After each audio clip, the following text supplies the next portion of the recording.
Hi students, welcome to జేదే academy. మనం గ్రామ వార్డు సచివాలయాల జేఎల్ఎం ఇంకా ఎనర్జీ ఎస్టెన్స్ యొక్క క్లాసెస్ లాస్ట్ క్లాస్ మనం సిలబస్ చూసామండి. ఈ క్లాస్ మనం ఫస్ట్ యూనిట్ చూద్దామండి. చూడండి, బేసిక్ ఆఫ్ ఎలక్ట్రికల్ ఇంజనీరింగ్ అంటే ఏంటండి, ప్రాథమిక అంశాల గురించి మనం ఇప్పుడు ఈ క్లాస్ లో తెలుసుకుందామండి. దీనికన్నా ముందు క్లాస్ లో మనం జేఎల్ఎం యొక్క పూర్తి సిలబస్ ఎక్స్ప్లెనేషన్ అనేది చేసామండి. కింద డిస్క్రిప్షన్ లో మన జయదేవ్ అకాడమీ యొక్క లింక్ ఉందండి. ఆ లింక్ లోకి వెళ్ళి మీరు జేఎల్ఎం యొక్క కోర్స్ సబ్స్క్రైబ్ చేసుకుంటే మీకు ఫుల్ క్లాసెస్ అనేవి అవైలబిలిటీలో ఉంటాయండి. ఇప్పుడు మనం జనరల్ ఎలక్ట్రికల్ ఇంజనీరింగ్ లో ప్రాథమిక అంశాల మీద మనం ఇప్పుడు ఫస్ట్ క్లాస్ అనేది స్టార్ట్ చేస్తున్నామండి. జాగ్రత్త చూడండి, మనకి భూమి మీద దొరికే పదార్థాల్లో మెయిన్ గా 3 రకాల పదార్థాలు ఉన్నాయండి. ఆ 3 రకాలంటే మనం జాగ్రత్తగా చూద్దామండి. ఇప్పుడు చూడండి, భూమి మీద దొరికే పదార్థాల్లో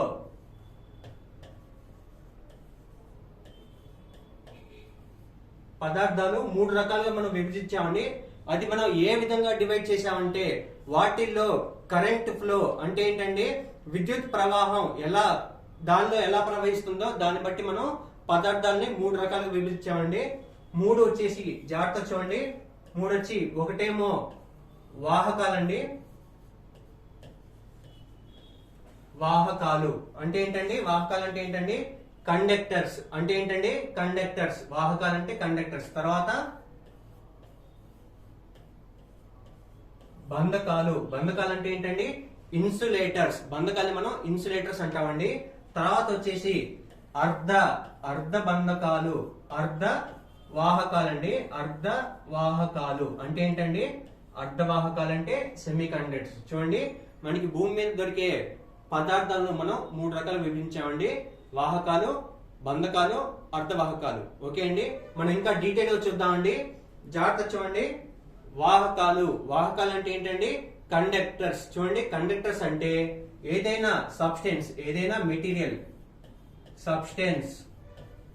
మెటీరియల్ ఏదైనా పదార్థాలు వాటిలో నుంచి విద్యుత్ ప్రవాహాన్ని ఫ్రీగా ఫ్లో చేయగలిగితే వాటిని మనం కండక్టర్స్ అంటామండి. వాటిని మనం కండక్టర్స్ అంటాం. అంటే ఏంటంటే చూడండి, ఏదైనా పదార్థం తీసుకున్నామండి, దానిలో నుంచి ఫ్రీ ఎలక్ట్రాన్లు అనేవి చాలా ఈజీగా ఫ్లో అయితే దాన్ని మనం కండక్టర్స్ అంటాం. జాగ్రత్త చూడండి, ఎగ్జాంపుల్ చూద్దాం. సిల్వర్ మన భూమి మీద ఉన్న అన్ని పదార్థాల్లోనూ సిల్వర్ అనే దాన్ని బెస్ట్ కండక్టర్ ఆఫ్ ఎలక్ట్రిసిటీ అంటాం. ఎందుకంటే దానిలో రెసిస్టెన్స్ అనేది చాలా తక్కువ ఉంటుందండి. చూడండి, సిల్వర్ అనేది బెస్ట్ కండక్టర్ అండి. అంటే ఏంటి, దీనిలో నుంచి ఎలక్ట్రాన్ల ఫ్లో అనేది చాలా ఫ్రీగా అవుతుంది. తర్వాత చూడండి, కాపర్. చూడండి, ఎగ్జాంపుల్ చెప్తున్నాను. సిల్వర్, ఏవైనా మెటల్స్ అన్ని కూడాను మనకి వాహకాల కింద పనిచేస్తాయండి. ఏ మెటల్ అయినా తీసుకోండి, దాని నుంచి మనకి కరెంట్ అనేది చాలా ఫ్రీగా ఫ్లో అవుతుంది. సో ఎగ్జాంపుల్ వచ్చేసండి, చూడండి, సిల్వర్, కాపర్, ఇంకా ఎక్సెట్రా మెటల్స్ కూడా అండి. అన్ని మెటల్స్ కూడా మనకి వాహకాల కిందకి పనిచేస్తాయి. సిల్వర్ అనేది బెస్ట్ కండక్టర్. ఎందుకంటే దీనిలో ఈజీ ఫ్లో ఆఫ్ ఎలక్ట్రాన్స్ ఉంటాయి, ఈజీగా ఎలక్ట్రాన్స్ అనేవి ఫ్లో అవుతాయండి. సిల్వర్ అనేది బెస్ట్ కండక్టర్. సిల్వర్ తర్వాత వచ్చేసండి మనకి కాపర్ గాని గోల్డ్ గాని. ఏయు అంటే గోల్డ్ అండి, కాపర్ గాని గోల్డ్, ఇవన్నీ ఇంకా అల్యూమినియం, ఇలా ఎన్ని మెటల్స్ ఉంటాయి అన్ని మెటల్స్ కూడాను మనకి కండక్టర్స్ కిందకి వస్తుంది. ఓకే అండి. తర్వాత చూడండి, సీ వాటర్, నార్మల్ వాటర్ కాదండి, సీ వాటర్ లిక్విడ్ స్టేట్ లో ఉంది. ఇవన్నీ ఇప్పుడు మనకి ఏ స్టేట్ లో ఉన్నాయి, ఇవన్నీ సాలిడ్ స్టేట్ లో ఉన్నాయి. కానీ లిక్విడ్ స్టేట్ లో సీ వాటర్ తీసుకుంటే, సీ వాటర్ అనేది గుడ్ కండక్టర్ ఆఫ్ ఎలక్ట్రిసిటీ. అంటే ఏంటండి, వాహకాల కింద పనిచేస్తుంది, గుడ్ కండక్టర్. సీ వాటర్ మాత్రమే అండి, మరి ప్యూర్ వాటర్ కాదు. ఎందుకంటే జాగ్రత్త చూడండి, సీ వాటర్ లో అయాన్స్ ఉంటాయి. అయాన్స్ వల్ల ఎలక్ట్రాన్ ఫ్లో జరుగుతుంది, దాని వల్లే మనకి విద్యుత్ ప్రవాహం అనేది కలుగుతుంది. సో సీ వాటర్ అనేది ప్యూర్ కండక్టర్ కింద పనిచేస్తుంది. సీ వాటర్ అనేది ప్యూర్ కండక్టర్ కింద వర్క్ అవుతుంది. ప్యూర్ కండక్టర్స్ మనం ఇప్పుడు ఎక్కడెక్కడ వాడతామండి, చూడండి, జనరేషన్ స్టేషన్ దగ్గర నుంచి ట్రాన్స్మిషన్ దాకా, ట్రాన్స్మిషన్ కొండి డిస్ట్రిబ్యూషన్ దాకా, డిస్ట్రిబ్యూషన్ నుంచి మన ఇంటికి సప్లై మెయిన్ పవర్స్ వచ్చేంత వరకు మన మధ్యలో వాడే అన్నిటిని కండక్టర్స్ కిందకి వస్తాయండి. కండక్టర్స్ వల్లే విద్యుత్ ప్రవాహం జరిగి మనకి జనరేషన్ స్టేషన్ నుంచి మనకి హౌస్ హోల్డ్ దాకా, మన హౌస్ దాకా, మన ఇంటి దాకా కరెంట్ అనేది ఫ్లో అవుతుందండి.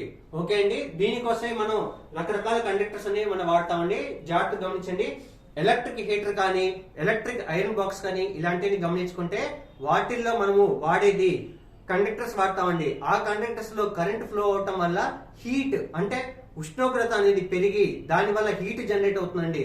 హీట్ వల్ల మనం వాటర్ ఎమర్షన్ హీటర్ కానీ, ఐరన్ బాక్స్ కానీ, బట్టలను ఐరన్ చేసుకోవడానికి కానీ ఇలా రకరకాల పద్ధతుల్లో మనం కండక్టర్స్ అనేవి వాడతామండి. ఇవన్నీ మనకి రోజువారీ ఉపయోగపడే వాటిలో కండక్టర్స్ కొనుక్కోండి. ఓకే, నెక్స్ట్ చూద్దామండి. జాగ్రత్త చూడండి. తర్వాత బంధకాలు అంటే ఏంటంటే ఇన్సులేటర్స్ మనం వేటిని అంటాము? ఒకవేళ కరెంట్ ఫ్లో అవటాన్ని ఏదైనా అపోజ్ చేస్తే, కరెంట్ ఫ్లోని ఏదైనా ఆపగలిగితే మనం దాన్ని బంధకాలు అంటామండి. జాగ్రత్త చూడండి. బంధకాలు ఎగ్జాంపుల్స్ ఏంటండి? జాగ్రత్త చూడండి. ఎగ్జాంపుల్స్ వచ్చి వుడ్ అండి, వుడ్, ప్లాస్టిక్, రబ్బర్ ఇలాంటివన్నీ బంధకాల కిందకు వస్తాయండి. ఇలాంటివన్నీ ఇన్సులేటర్స్ కిందకు వస్తాయి. ఎలానో జాగ్రత్త చూడండి. వుడ్ వాడినప్పుడు ఏమవుతుందంటే, వుడ్ అనేది బ్యాడ్ కండక్టర్ ఆఫ్ ఎలక్ట్రిసిటీ, అందులో నుంచి విద్యుత్ ప్రవాహం జరగనివ్వకుండా ఆపుతుంది వుడ్ అనేది. అది కూడా వుడ్ లో కూడా అండి చూడండి, తేమ ఉండకూడదు. తేమ అంటే ఏంటంటే మాయిశ్చర్ కంటెంట్ కానీ, వాటర్ కంటెంట్ కానీ ఉండకూడదండి. అలా ఉన్నట్టయితే అది కరెంట్ అనేది ప్రొవైడ్ చేస్తుంది, కరెంట్ అనేది పాస్ చేస్తుంది. చూడండి, డ్రై వుడ్, వెట్ వుడ్ అని రెండు ఉంటాయండి. చూడండి, ఎండిపోయిన చెక్క మొద్ద అనేది మనకి ఇన్సులేటర్ కింద పనిచేస్తుంది. అదే విధంగా తడిగా ఉన్న చెక్క అనేది మనకి ఇన్సులేటర్ కింద పనిచేయదు, దానిలో నుంచి కరెంట్ ఫ్లో అవుతుంది. ఓకే అండి. తర్వాత చూడండి, రబ్బర్ అనేది కూడా ఇన్సులేటర్ కింద పనిచేస్తుందండి. కాబట్టి అందుకే మనం ఎప్పుడైనా ఎలక్ట్రిక్ పనులు చేస్తున్నప్పుడు చేతికి రబ్బర్ గ్లౌజులు కానీ, కాళ్ళకి రబ్బర్ చెప్పులు కానీ వేసుకోమని చెప్తారండి. ఎందుకంటే రబ్బర్ అనేది ఈజ్ ఏ నాన్ కండక్టర్ అండి. అంటే ఏంటంటే అది ఇన్సులేటర్ కింద పనిచేస్తుంది. కాబట్టి ఎవరైనా ఎలక్ట్రిక్ పనులు చేసే వాళ్ళు ఇలా రబ్బర్ గ్లౌజులు కానీ, రబ్బర్ చెప్పులు కానీ వేసుకున్నప్పుడు కరెంటు కుట్టే ఛాన్సెస్ చాలా తక్కువ ఉంటుంది. వాళ్ళకి విద్యుత్ ఘాతం కలగకుండా ఆపుతాయి, ఈ ఇన్సులేటర్ అనేవి ఆపుతాయండి. ఓకే, తర్వాత చూడండి, ఆయిల్ అంటే ఏంటి? ఇది లిక్విడ్ స్టేట్ లో ఉంటుందని. ఆయిల్ అంటే ట్రాన్స్ఫార్మర్ ఆయిల్ కానీ, క్రూడ్ ఆయిల్ ని మనం రిఫైన్ చేసిన తర్వాత మనకి ట్రాన్స్ఫార్మర్ ఆయిల్ అనేది అందుబాటులోకి వస్తుంది. ట్రాన్స్ఫార్మర్ ఆయిల్ అనేది మనం ఎక్కువ ట్రాన్స్ఫార్మర్స్ లో వాడతాం. ట్రాన్స్ఫార్మర్స్ ఎందుకు వాడతాం అండి? అది వైండింగ్స్ ఉన్నప్పుడు వైండింగ్ కి మధ్యలో ఇన్సులేషన్ కింద పనిచేస్తుంది. వైండింగ్ కి మధ్యలో ఇన్సులేషన్ కింద పనిచేస్తుంది. కాబట్టి ట్రాన్స్ఫార్మర్ ఆయిల్ ని కూడా మనం ఇన్సులేటర్స్ కింద వాడతాము. ఓకే అండి, వీటి వల్ల చాలా ఉపయోగాలు ఉన్నాయండి. నేను ఇందాక దాకా చెప్పినట్టు ఏమైనా ఎలక్ట్రికల్ పనులు చేస్తుంటే వాటికి విద్యుత్ ఘాతం కలగకుండా ఆపడానికి మనం ఇన్సులేటర్స్ అనేవి వాడతామండి. ఓకే స్టూడెంట్స్, తర్వాత చూద్దాం. సెమీ కండక్టర్స్, అర్ధవాహకాలు అంటారండి సెమీ కండక్టర్స్ ని. ఈ సెమీ కండక్టర్స్ అనేవి మనకి దాదాపు ఎక్కడ చూసినా చిప్స్ రూపంలో కానీ, ఎలక్ట్రానిక్ పరికరాలలో కానీ ఈ సెమీ కండక్టర్స్ అనేవి మనం చాలా వాడతామండి. ఇప్పుడు మనం వాడే వాటిలో దాదాపు అన్ని సెమీ కండక్టర్స్ ఉన్నాయండి. వీటిలో చూసుకుంటే మనం మెయిన్ గా చూసుకుంటే చిప్స్, కంప్యూటర్ చిప్స్ అలాంటివన్నీ కానీ, ఇంకా వీటిలో చూసుకుంటే మనం రిమోట్ కంట్రోల్స్ కానీ,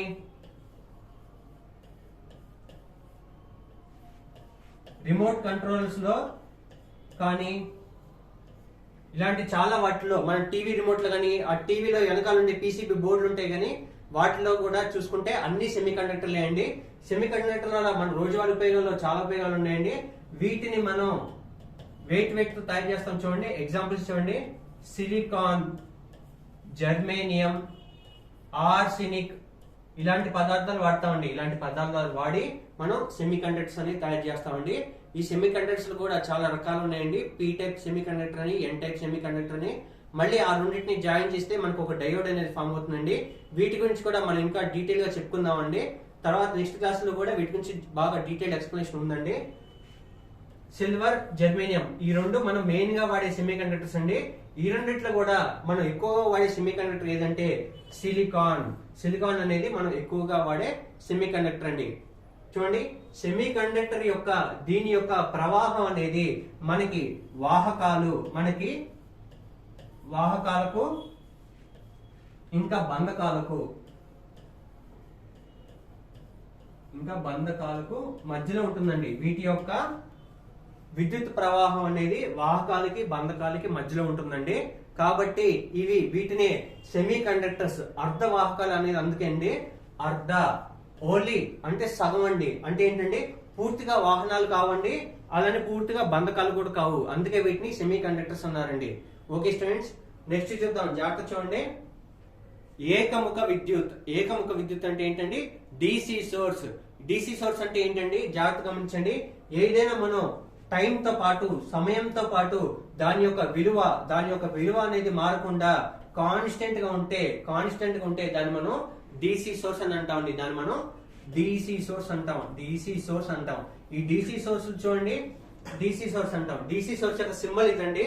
డిసి సోర్స్ యొక్క సింబల్ ఇది. దీన్ని మనం ఏమంటామండి voltage source. Voltage DC source అంటాం. ఇదే దాన్ని వోల్టేజ్ కరెంట్ లో కూడా డిసి సోర్స్ ఉంటుందండి. కరెంట్ ని డిసి సోర్స్ ని మనం ఎలా చూపిస్తామంటే చూడండి. కరెంట్ డిసి సోర్స్ ని చూపించాలంటే ఇలా చూపిస్తామండి. ఇలా చూపించి పైన ప్లస్ కింద మైనస్ అని పెడితే దీనికి అర్థం ఏంటంటే ఇది కరెంట్ సోర్స్ అని. కరెంట్ సోర్స్ అండి. ఎలాంటి సోర్స్ అండి? కరెంట్ లో కూడా డిసి సోర్స్ అని అర్థం. అర్థమైంది కదండి. ఇది వోల్టేజ్ సోర్స్ యొక్క సింబల్ అండి. ఇదేమో కరెంట్ సోర్స్ యొక్క సింబల్ అండి. వోల్టేజ్ సోర్స్ కి మనకి ప్రమాణాలు వచ్చేసి ఏంటండి, వోల్టేజ్ సోర్స్ కి మనకి ప్రమాణాలు అంటే ఏంటండి యూనిట్స్ వచ్చేసరికి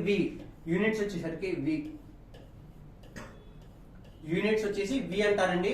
వి అంటే వోల్ట్స్. వి అంటే ఏంటండి వోల్ట్స్ అంటారు. అదే విధంగా కరెంట్ సోర్స్ చూడండి. కరెంట్ సోర్స్ కి ప్రమాణాలు వచ్చేసి, కరెంట్ సోర్స్ కి యూనిట్స్ వచ్చేసి మనం యాంపియర్ అంటాం. దీన్ని మనం ఏ అనే అక్షరంతో సూచిస్తామండి. ఏ అనే అక్షరంతో రాస్తాం. ఓకే అండి. యాంపియర్ కరెంట్ సోర్స్ వచ్చేసి యాంపియర్ లో మనం చెప్తామండి.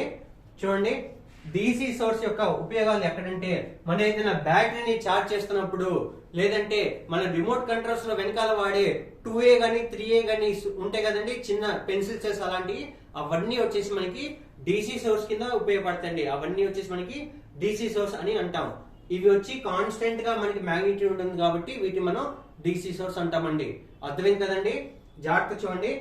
ఈ డిసి సోర్స్ వల్ల మనకి ఉపయోగాలు ఏంటంటే, ఏదైనా కాన్స్టెంట్ గా మనం లోడ్ కి సప్లై చేయాలంటే డిసి సోర్స్ ని మనకి చాలా బాగా ఉపయోగపడతాయండి. ఓకే స్టూడెంట్స్, నెక్స్ట్ చూద్దామండి. చూడండి, ఏకాంతర విద్యుత్ అంటే ఏంటండి ఏసీ సోర్స్ అంటాం. ఏసీ సోర్స్ అంటే ఏంటంటే ఇట్లా ప్రతి హాఫ్ సైకిల్ కి, ఇక్కడ ఒక చిన్న పాయింట్ చెప్తా మర్చిపోయానండి, జాగ్రత్త చూడండి. డిసి సోర్స్ కి వచ్చేసి ఫ్రీక్వెన్సీ వచ్చేసి ఫ్రీక్వెన్సీ మనం ఏమంటామండి ఎఫ్ అనే సింబల్ తో మనం చూపిస్తాం. ఎఫ్ చూడండి, డిసి సోర్స్ కి డిసి ఫ్రీక్వెన్సీ వచ్చేసి 0. దీనికి ఒక ప్రమాణాలు వచ్చేసి ఏంటంటే హర్ట్స్ లో కొలుస్తాం. ఫ్రీక్వెన్సీ డిసి సోర్స్ యొక్క ఫ్రీక్వెన్సీ వచ్చి 0 హర్ట్స్. హర్ట్స్ అంటే ఏంటండి సైకిల్స్ పర్ సెకండ్. ఒక సెకండ్ కి ఎన్ని సైకిల్స్ ఉన్నాయో దాన్ని మనం ఫ్రీక్వెన్సీ అని అంటామండి. డిసి సోర్స్ కి వచ్చి ఫ్రీక్వెన్సీ ఎంత అండి 0 హర్ట్స్. ఇది తప్పకుండా అండి, ఇది 1 మార్క్ అడిగే క్వశ్చన్స్ లో ఉంటాయండి. డిసి ఫ్రీక్వెన్సీ వచ్చేసి 0 హర్ట్స్ అని అంటాం. ఓకే అండి. నెక్స్ట్ చూద్దాం, జాగ్రత్త చూడండి. ఏసీ సోర్స్ కి వచ్చి ఏకాంతర విద్యుత్, దాన్ని మనం గ్రాఫికల్ గా చూడండి రిప్రజెంట్ చేయాలంటే ఇలా రిప్రజెంట్ చేస్తామండి. అంటే ఏంటండి ప్రతి హాఫ్ సైకిల్ కి దాని యొక్క దిశను మార్చుకుంటుంది. చూడండి, సమయం గడిచే కొద్దీ దాని దిశను మార్చుకుంటూ వెళ్తుందండి. ఎలా మార్చుకుంటుందంటే దీని యొక్క ఫ్రీక్వెన్సీ అనేది స్టాండర్డ్ గా ఉంటుందండి. మన భారతదేశానికి వచ్చి, మన ఇండియాకి వచ్చేసి ఫ్రీక్వెన్సీ వచ్చి 50 సైకిల్స్ అండి. 50 సైకిల్స్ పర్ సెకండ్ అంటే ఏంటండి 50 హర్ట్స్ అని రాస్తాం. అర్థమైంది కదండి. 50 హర్ట్స్ అంటే ఏంటండి ప్రతి సెకండ్ కి 50 సైకిల్స్ అవుతుంది. ప్రతి సెకండ్ కి చూడండి, ఇది పాజిటివ్ సైకిల్ అండి, ఇదేమో నెగిటివ్ సైకిల్ అంటారు. ఇంత మట్టుకు వచ్చేసి దీని ఒక టైం పీరియడ్ అంటారు. దీని యొక్క టైం పీరియడ్ అంటారు. అంటే ఏంటండి, time period equal to 2 half cycles. 2 half cycles అంటే ఏంటంటే దీనిలో కూడా 1 పాజిటివ్ హాఫ్ సైకిల్ ఉంటుందండి, ఇంకా ఒక నెగిటివ్ హాఫ్ సైకిల్ ఉంటుంది. ఇలా పాజిటివ్ హాఫ్ సైకిల్ ఒకదాన్ని, నెగిటివ్ హాఫ్ సైకిల్ ఒకదాన్ని, ఈ రెండింటిని మనం చూసుకుంటే దీని మొత్తాన్ని ఒక సింగిల్ సైకిల్ అంటామండి. సింగిల్ సైకిల్ యొక్క టైం వచ్చేసి దాన్ని మనం టైం పీరియడ్ అంటాం. టీ వచ్చేసి టైం పీరియడ్ అంటాం. ఇవన్నీ ఏసీలో ఉంటాయండి, డీసీలో ఉండవు. టీ అంటే టైం పీరియడ్, టీ వచ్చేసి టైం పీరియడ్ అంటాం. దీని యొక్క ప్రమాణాలు ఏంటండి, దీని యొక్క ప్రమాణాలు టైంకి వచ్చేసి సెకండ్స్. సెకండ్స్ అంటే ఎలా రాస్తామండి, ఎస్ అనే అక్షరంతో రాస్తాం, స్మాల్ ఎస్ అనే రాస్తామండి. టైం పీరియడ్ వచ్చి సెకండ్స్ అండి, ఎస్ అని రాస్తాము.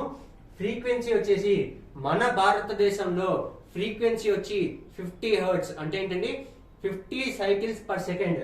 50 సైకిల్స్ పర్ సెకండ్ అంటే చూడండి, ఒక టైం పీరియడ్ కి వచ్చి మరి ఎంత టైం, ఒక టైం పీరియడ్ అంటే ఎంత సెకండ్స్ అని తెలుసుకోవాలంటే 1/ఫ్రీక్వెన్సీ చేయాలి. 1/ఫ్రీక్వెన్సీ చేస్తే జాగ్రత్త చూడండి, 1/50 అంటే ఏంటండి 20 milli seconds. 20 milli seconds. Milli అంటే ఏంటండి 10⁻³ 10⁻³ 20 ఇంటూ 10⁻³ సెకండ్స్. 10⁻³ సెకండ్స్ అనేది టైం పీరియడ్ అండి. ఎప్పుడండి, ఫ్రీక్వెన్సీ 50 హెర్ట్జ్ ఉన్నప్పుడు టైం పీరియడ్ కనుక్కోవాలంటే 1/ఫ్రీక్వెన్సీ చేస్తే మనకి టైం పీరియడ్ వస్తుంది. ఇది మన భారతదేశంలో వాడే ఫ్రీక్వెన్సీ ఎంత అంటే 50 హెర్ట్జ్ అండి. 50 హెర్ట్జ్ ఫ్రీక్వెన్సీ అనేది మనం వాడతాం. ఓకే అండి. అదే విధంగా మనం అమెరికాలో చూసుకున్నట్టయితే ఫ్రీక్వెన్సీ వచ్చేసి 60 హెర్ట్జ్ అవుతుంది. ఫ్రీక్వెన్సీ వచ్చేసి 60 హెర్ట్జ్ అవుతుంది.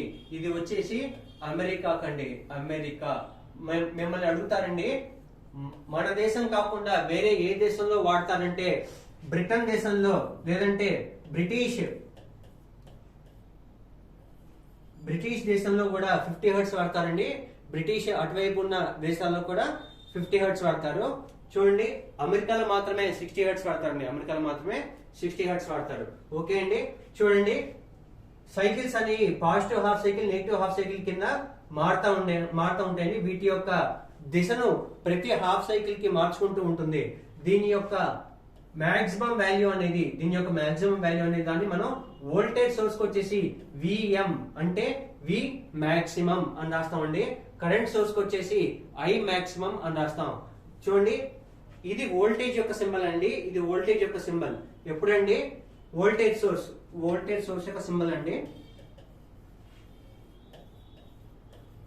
వోల్టేజ్ సోర్స్ యొక్క సింబల్ అండి. దీనికి పాజిటివ్ అండ్ నెగిటివ్ రాయాల్సిన అవసరం లేదండి. అదే ఇక్కడ చూడండి, డీసీకి అయితే ప్లస్ మైనస్ అని సింబల్ పెట్టాలండి. అదే ఏసీకి అయితే ఇలా సైన్, ఇలా ఒక సింబల్ పెడితే మనకి సరిపోతుందండి. అదే విధంగా చూడండి, ఒకవేళ మనం కరెంట్ సోర్స్ అయితే, ఏసీలో కరెంట్ సోర్స్ అయితే ఇలా ఆరో డైరెక్షన్ ఇచ్చి దీనికి ఇక్కడ ఏసీ అని తెలియడానికి ఇట్లా ఏసీ సింబల్ పెడతామండి. దీన్ని ఏసీ కరెంట్ సోర్స్ అంటారు. AC current source.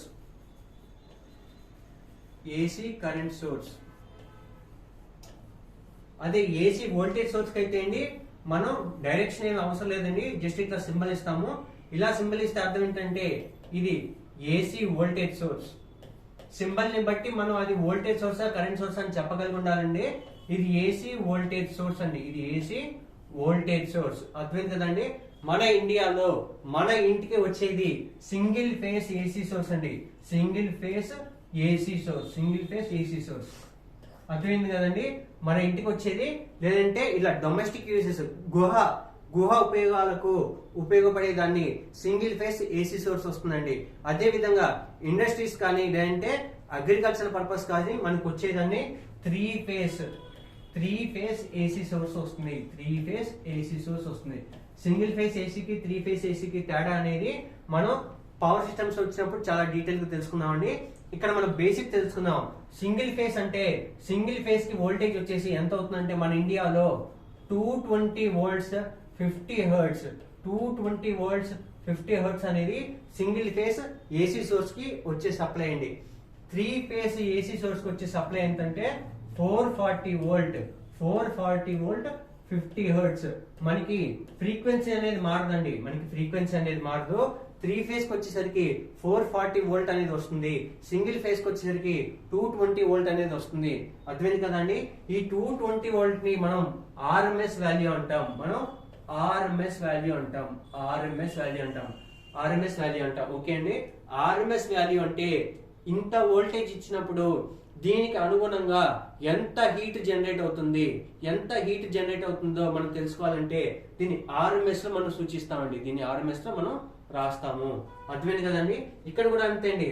Voltage source కి దీని యొక్క ప్రమాణాలు వచ్చేసి వోల్టేజ్ సోర్స్ కి యూనిట్స్ వచ్చేసి ఎంతండి, వోల్ట్స్. దీన్ని మనం V తో రాస్తామండి. కరెంట్ సోర్స్ కి వచ్చేసి యూనిట్స్ వచ్చేసి యాంపియర్.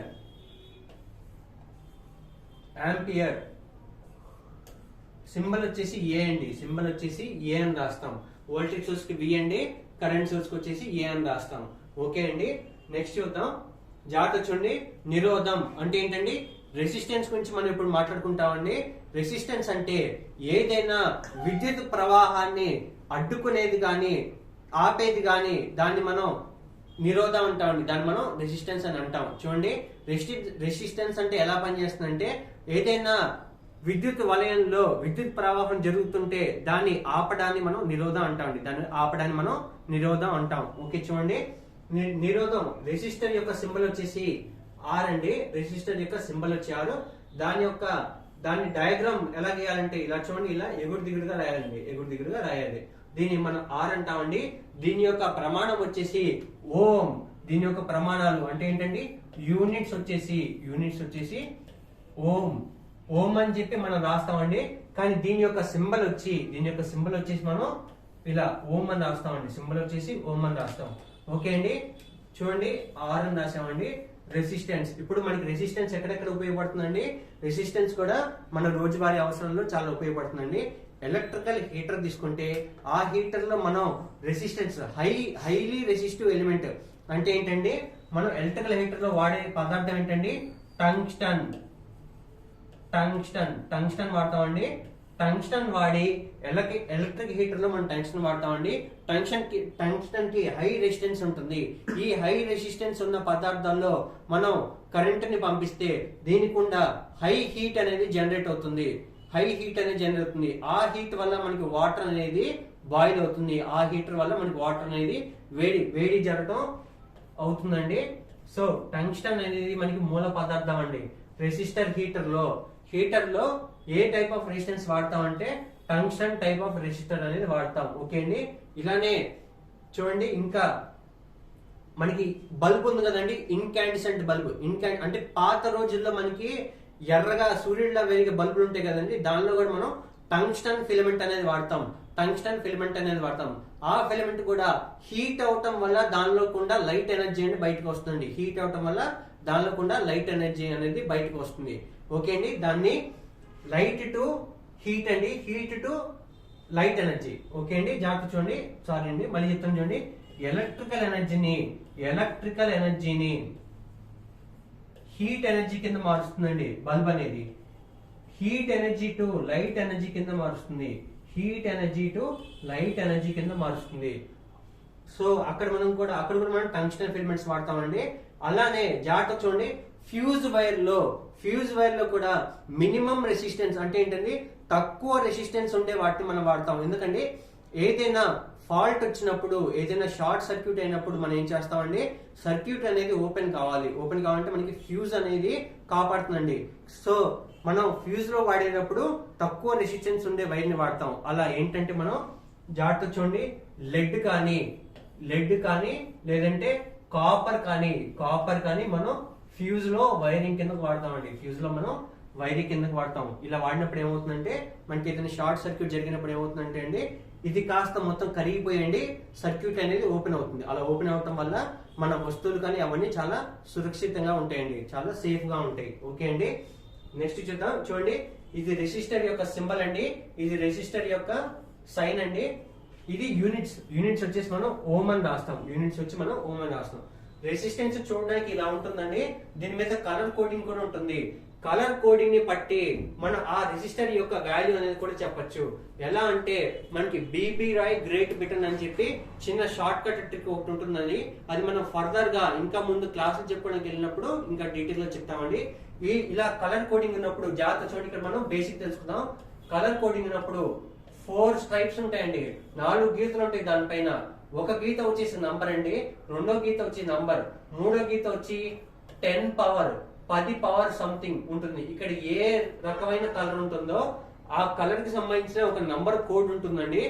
ఆ కోడ్ ద్వారా మనం రెసిస్టర్ యొక్క వాల్యూని ఈజీగా కనుక్కోవచ్చు. రెసిస్టర్ యొక్క వాల్యూని ఈజీగా కనుక్కోవచ్చు.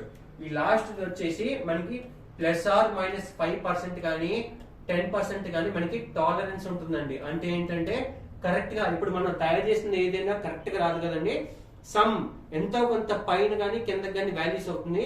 దాన్ని మనం గుర్తించడానికి ఇక్కడ పర్సంటేజ్ లో లాస్ట్ టైప్ లో ఇస్తారండి. పర్సంటేజ్ లో లాస్ట్ కలర్ కోడింగ్ లో ఇస్తారు. లాస్ట్ కలర్ కోడింగ్ లో ఇస్తారు. ఓకే అండి. నెక్స్ట్ చూద్దాం. జాగ్రత్త చూడండి. శ్రేణి సంధానం. శ్రేణి సంధానం అంటే ఏంటండి? Series connection. మనం చూడండి సిరీస్ కనెక్షన్ లో ఏం చేస్తామంటే జాగ్రత్త చూడండి. రెసిస్టర్ని మనం సిరీస్ కనెక్షన్ లో పెట్టినప్పుడు ఏమవుతుందంటే కరెంట్ ఫ్లో చేసినప్పుడు ఇక్కడ ఉన్న అన్ని ఎలిమెంట్స్ లను సేమ్ కరెంట్ అంటే ఏంటంటే సమానంగా కరెంట్ వెళ్తుంది. ఎక్కడ అనేది కరెంట్ వాల్యూ అనేది తగ్గదండి. అలా తగ్గకుండా స్టార్టింగ్ రెసిస్టర్ లో ఎంతైతే కరెంట్ ఉందో లాస్ట్ రెసిస్టర్ కూడా అంతే కరెంట్ ఉంటే అలా చేసిన మన కనెక్షన్ ని శ్రేణి సంధానం అంటారండి. అలా చేసిన దాన్ని మనం సిరీస్ కనెక్షన్ అంటాం. ఇంకో రకంగా చెప్పుకోవాలంటే జాగ్రత్త చూడండి. ప్రతి రెసిస్టర్ కి స్టార్టింగ్ పాయింట్ అని ఎండింగ్ పాయింట్ అని 2 ఉంటాయండి. ఒకవేళ మనం ఇలా చాలా రకాలుగా రెసిస్టర్లు తీసుకొని ఎండ్ పాయింట్ ని starting point to ending point కి, మళ్ళీ ఎండింగ్ పాయింట్ కి స్టార్టింగ్ పాయింట్, ఇలా గనక మనం కనెక్షన్ చేసుకుంటూ వెళ్తే దాన్ని మనం సిరీస్ కనెక్షన్ అంటాం. సిరీస్ కనెక్షన్ వచ్చేసరికి ఏమవుతుందంటే కరెంట్ అనేది సేమ్ ఉంటుంది. విద్యుత్ ప్రవాహం అనేది సేమ్ ఉంటుంది. విద్యుత్ ప్రవాహం అనేది సిరీస్ కనెక్షన్ లో సేమ్ ఉంటుంది. మరి ఏం మారుతుంది సార్ అంటే ప్రతి రెసిస్టర్ కి ఎవ్రీ రెసిస్టర్ కి దీని దగ్గర ఉన్న వోల్టేజ్ డిఫరెన్స్, దీని దగ్గర ఉన్న పొటెన్షియల్ అనేది మారుతా ఉంటుంది. దీని యొక్క పొటెన్షియల్ అనేది మారుతా ఉంటుంది. ఎలా మారుతుంది అనేది కూడా మనం తెలుసుకుందాం. తప్పకుండా జాగ్రత్త చూడండి. సిరీస్ కనెక్షన్ గురించి మాట్లాడుకుంటున్నప్పుడు ఇంకోసారి చెప్తాను చూడండి. కరెంట్ అనేది సేమ్ ఉంటుంది, వోల్టేజ్ అనేది మారుతా ఉంటుంది. సిరీస్ కనెక్షన్ అని ఎప్పుడు చెప్తామంటే ఒకవేళ ఫస్ట్ రెసిస్టర్ లో ఎంతైతే కరెంట్ ఫ్లో అవుతుందో అదే కరెంట్ వేరే వాటిలో అన్నిట్లోనూ ఫ్లో అయితే దాన్ని మనం సిరీస్ కనెక్షన్ అంటాం. చూడండి, starting to ending to starting connection కూడా మనం సిరీస్ కనెక్షన్ అంటాం. ఓకే అండి. రెసిస్టర్ కి వచ్చేసి యూనిట్స్ వచ్చి ఓం అండి. మనం ఇక్కడ సిరీస్ రెసిస్టెన్స్ ఉన్నప్పుడు టోటల్ రెసిస్టెన్స్ అడిగితే టోటల్ రెసిస్టెన్స్ అంటే ఏంటి? టోటల్ నిరోధం, మొత్తం నిరోధం ఎంత అని అడిగితే ఇక్కడ ఉన్న ప్రతి నిరోధాన్ని మనం యాడ్ చేయాలండి. ప్రతి నిరోధాన్ని మనం కూడాలి. ఎలా అండి? జాగ్రత్త చూడండి. R1 + R2 + R3 and so on up to మొత్తం Rn దాకా. అంటే ఏంటండి? ఎన్ని రెసిస్టర్లు ఉంటే అన్ని రెసిస్టర్ల దాకా మనం యాడ్ చేసుకుంటూ వెళ్తే మనకి మొత్తం నిరోధం ఎంత అవుతుందో దాని యొక్క వాల్యూ వస్తుందండి. దాన్ని మనం RT అంటాం. దీని యొక్క ప్రమాణాలు వచ్చేసి దీనికి కూడా ఓం అండి. దీనికి కూడా వచ్చేసి ఓం. ఇంకా చూడండి, ఇక్కడ దాకా వచ్చి మన సిరీస్ కనెక్షన్ అండి.